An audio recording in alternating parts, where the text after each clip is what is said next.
Bonjour et bienvenue dans Scène Émotion. Alors oui, ce n'est pas un felf, c'est un nouveau concept, Scène Émotion, que je vais vous expliquer après avoir introduit mes deux camarades. Ça va Olivier? Ça va et toi, Kevin? Ça va. Ça va Vivien? Bah ça va très bien toi. Ça va.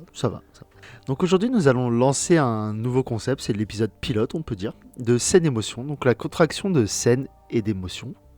Je pense que tout le monde l'avait compris. Ah, c'était ça! Et ouais. Donc le concept est très simple, mais je pense que ça va nous plaire, et j'espère vous aussi.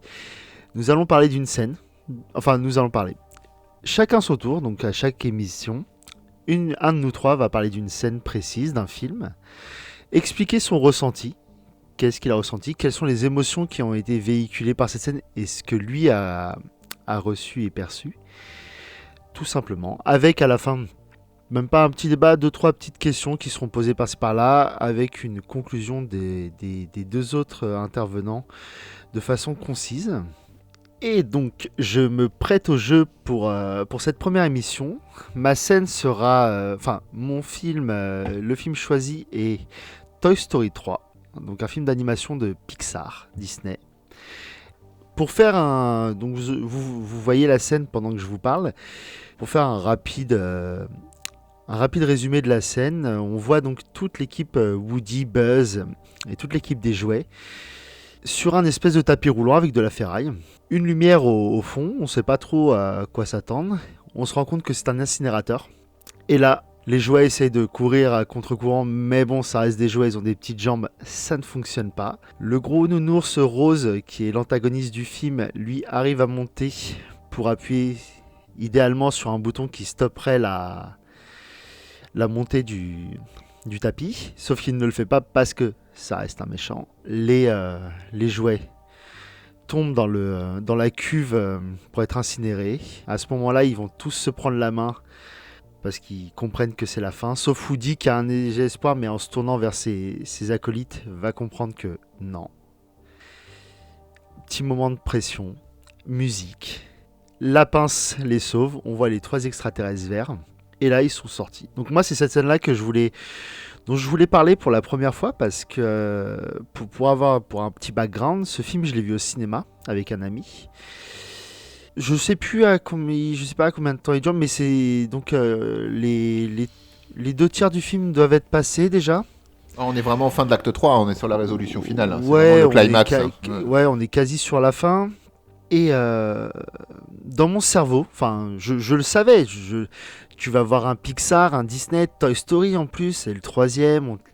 Ces personnages, tu t'as appris à les apprécier, tu les aimes comme si c'était tes propres jouets, t'es un peu le Andy de ce film. Tu sais qu'ils ne peuvent pas mourir, tu sais qu'ils ne peuvent pas être détruits parce que c'est pas possible, tu peux pas tous les rayer de la carte en même temps. Mais, et là c'est un gros mais parce que là c'est très fort, ils ont réussi à me faire passer une émotion avec la musique, le moment de tension où j'ai lâché ma larme. Je me suis dit, c'est pas possible, ça peut pas se finir comme ça. Alors que il y avait une partie de moi qui se disait, ça peut pas se finir comme ça, c'est pas possible. Pas après tout ce qu'on a vécu. Oui, parce que j'étais à fond dedans. Et l'autre qui me dit, mais c'est comme si des petites personnes, comme vice versa, dans ma tête, ils se parlaient. Et t'en as un autre qui fait, mais ils peuvent pas, Kevin, c'est pas possible. Ils ne peuvent pas s'éteindre comme ça.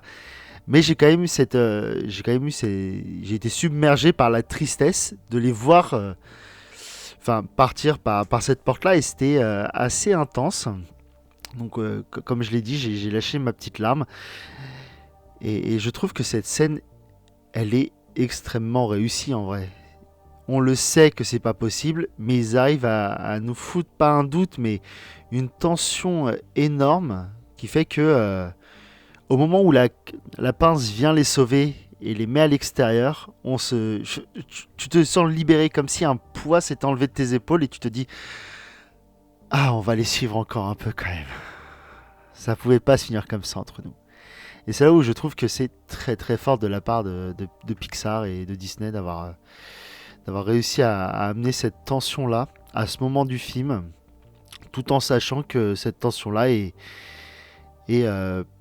purement artificiel. Ouais, l'impact fonctionnait peut-être bien la première fois, en tout cas au plus fort, et maintenant tu te souviens de l'impact, en plus Oui, c'est ça. du Et puis, visuel je qui te sais- ramène à quelque chose. Oui, puis il y a Toy Story 4 maintenant aussi, donc...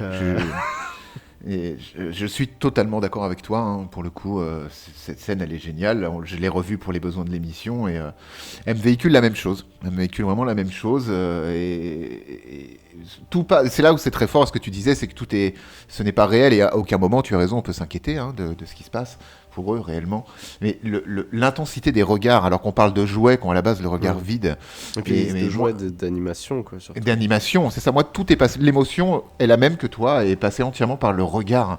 À la fois la peur et la compassion en fait qu'ils ont les uns pour les autres, c'était juste incroyable. C'est ça, et puis le fait qu'ils se tiennent tous la main. Là, d'après moi, ce qui est incroyable avec cette scène, c'est qu'on dit souvent, voilà, Toy Story, c'est un film pour enfants. Et je trouve cette scène extrêmement mature en fait pour un public jeune, parce que bah c'est pas tout le temps que les jouets sont toujours confrontés à une difficulté, hein. Arrête-moi si je me trompe, mais ici ils sont confrontés à l'inéductabilité de la mort du premier coup. Bravo. Ouais, c'est ça. Ils sont devant leur plus grosse montagne, je pense. Ils ont carrément abandonné en vrai. Ouais, c'est ça en fait, le truc, ouais, c'est ça qu'ils abandonnent. Ils ont tenté de courir, ils ont vu que... Il n'y a que Woody qui est le dernier à lâcher l'affaire pour le coup, parce que lui, il se rend pas compte, il est au premier plan, et quand il se retourne, il voit que tout le monde se tient la main, le regard de compassion, et même lui, il tient la main des autres, et à ce moment-là, on se dit, bon, enfin, eux se disent, voilà, il n'y a plus d'espoir. Et moi, c'est pour ça qu'elle a réussi à beaucoup me toucher, parce que, comme je dis, c'est l'ambivalence du je sais qu'il va rien leur arriver, c'est pas possible. Et quand même, ça, il y a un pincement au cœur. Aussi, des masques, ce qui était génial, c'est que vraiment, même si au fond de toi tu sais qu'il va rien leur arriver parce que c'est un film et tout ce que tu as dit, c'est que tu oublies tout ça et tu te laisses complètement porter. La scène arrive dans mon cas et dans ton cas, si j'ai bien compris, la scène arrive à te porter du début à la fin et t'oublies tout en fait, tu lâches tout et c'est très très intense. Et c'est rare d'avoir des films d'animation, je pense, qui arrivent à ce point à générer une émotion. Après, voilà, on s'y était attaché depuis plus d'une décennie et il y a plein de choses qui rentrent en ligne de compte. Mais vraiment, très belle scène, Kevin. Bravo, très bon choix. Bravo. Bravo. Merci.